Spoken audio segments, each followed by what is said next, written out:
Teraille, c'est loi d'Ifélier.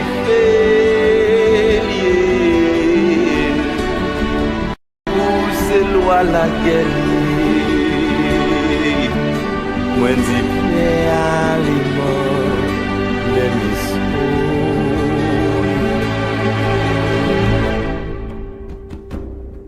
Ou batala. Matondo, na tata Nzambi ya Mazulu, à notre puissant roi Isaya Congo qui revient bientôt pour délivrer son peuple qui est dispersé au-delà des fleuves de couches. Alors aujourd'hui, on va vous révéler le nom de Dieu dans la Bible parce qu'il nous l'a révélé lui-même. D'accord?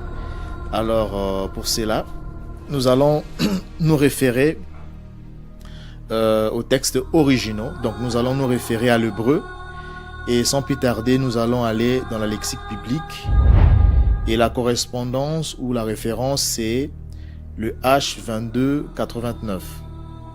Et qu'est-ce que nous avons? Kango ou Congo. D'accord? Donc là où c'est souligné Kagor, il faut savoir que dans le paléo-hébreu, le lettre finale ne se prononce pas. Parce qu'il faut savoir que le paléo-hébreu, c'est une langue consonantique. Alors, la vocalisation a été ajoutée par les Mazorètes, Khazars, donc les Édomites Khazars. Ce sont eux qui ont ajouté la vocalisation. Alors, ici, nous voyons que dans la référence H2289, nous avons le mot Congo ou Kango. C'est pas Kagor, parce que la lettre finale, le lettre finale, donc le R final ne se lit pas. Donc au lieu de lire Kagor, ça se lit Kango ou Congo. Vous voyez? Et qu'est-ce qu'on donne comme signification? On dit que ça signifie la ceinture. Et nous voyons que ces mots Congo ou Kango, dans la langue Congo, ça veut dire aussi la ceinture. Donc ce qui prouve encore que le paléo-hébreu, c'est le Kikongo ancien, ce qui prouve encore que nous sommes le peuple élu, nous sommes le peuple, les Hébreux israélites de la Bible. Vous comprenez? Donc, et on dit quoi? On dit l'origine, ça vient de quoi? Ça vient du mot Kanga. Vous voyez là où il y a la flèche rouge. Là où c'est écrit origine, ça vient, on dit que le mot Congo ou Kango, ça vient du verbe Kanga, qui veut dire quoi? Qui veut dire mettre, fermer la ceinture. Vous voyez? Et qu'est-ce que Kanga? Quelle est la signification du mot Kanga dans la langue Congo? C'est la même signification, c'est fermer, mettre la ceinture. Vous voyez?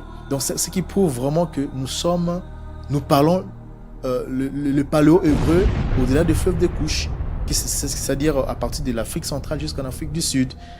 Donc voilà la révélation que nous avons voulu vous montrer aujourd'hui, vous le révéler, parce que Congo nous l'a révélé il y a bien longtemps de cela.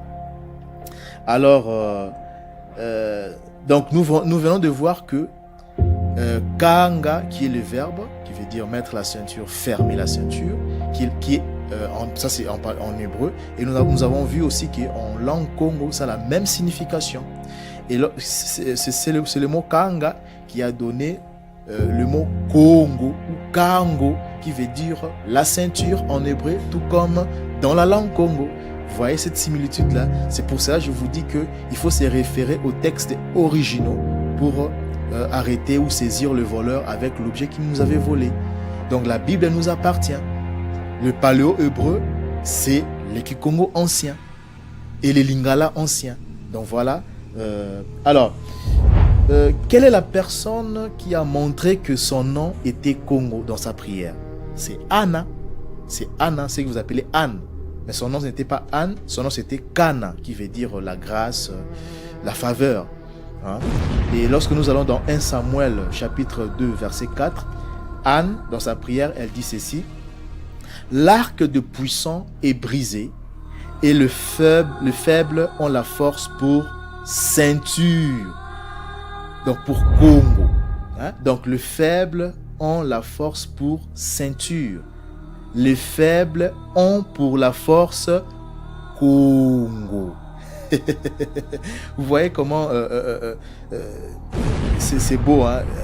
de lire la Bible, c'est beau de découvrir les révélations. Donc, en Centrafrique, on dit Kango, qui veut dire la ceinture, ou donc Kango. Et au Congo, c'est-à-dire au Congo-Brazzaville et au Congo-Kinshasa, on dit Congo. Vous comprenez? Et lui-même, il dit quoi dans des Chroniques, chapitre 7, verset 14, dans Deutéronome 28, 10, dans Ézéchiel 39, 7 à 9, dans Ésaïe 43, chapitre 7, il dit que son peuple porte son nom. C'est-à-dire, son peuple porte le nom symbolique qui est la ceinture, qui symbolise la vérité, les commandements, la loi et la parole. Vous comprenez? Donc, si nous pouvons les lire, nous pouvons le voir dans Ephésiens 6, 14, chapitre 14, chapitre 6, verset 14, pardon. La Bible dit ceci, les Comab dit ceci, tenez donc ferme, ayez à vos reins la vérité pour ceinture. Donc, la vérité, c'est la ceinture. C'est la représentation symbolique de la vérité, la ceinture. Vous comprenez? Donc, voilà la révélation que j'ai voulu vous passer aujourd'hui. Donc, dans la Bible, comme je viens de le dire, donc, il y a un peuple qui porte le nom divin, le nom de Dieu. Et ces peuples-là, on les retrouve qu'au-delà des fleuves de Couche, c'est-à-dire au-delà des fleuves de Soudan, c'est-à-dire à partir de l'Afrique centrale jusqu'en Afrique du Sud. Et ces peuples-là, c'est qui? C'est le Congo. Ok? Donc, nous sommes le seul peuple au monde, nous les Bakongo, donc nous les Congo, parce que quand je dis les Bakongo, ça veut dire c'est l'ancien royaume Congo.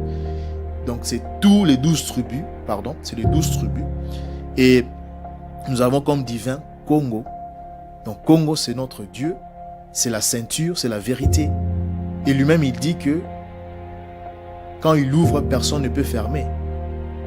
Et quand il ferme, personne ne peut ouvrir. C'est comme ça qu'il s'est défini.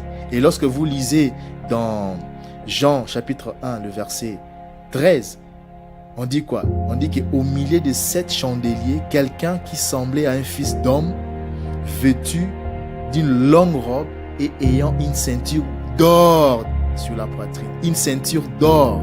Donc lui-même, parce qu'il faut savoir que le mot Congo, ça veut dire la ceinture, ça veut dire aussi ceinturé. Donc lui-même, il a une ceinture d'or sur sa poitrine. Et c'est comme ça qu'il avait donné l'obligation à nos aïeux, à nos ancêtres, de pouvoir... C'est comme ça que les Lévites, c'est-à-dire faisait porter, c'est comme ça que nos ancêtres portaient. Ils s'habillaient avec une ceinture sur la poitrine. Vous comprenez? Donc, voilà la révélation d'aujourd'hui. Donc, le nom du vin, c'est Congo. Congo qui veut dire la ceinture, la vérité, la loi, la parole. Donc voilà la vérité, c'est ça. La vérité, elle est en face. Vous connaîtrez la vérité et la vérité vous affranchira. Jean 8, 32. Et au temps de la fin, la connaissance augmentera d'après Daniel, le chapitre Daniel 12, 4. Donc voilà. Vraiment, merci beaucoup à tous. Kembo Kemo Natata Nzambi Yamazulu. Et à notre puissant roi Malakima Kongo, Malakima Kembo qui revient bientôt. Et on se retrouve très prochainement. Au revoir.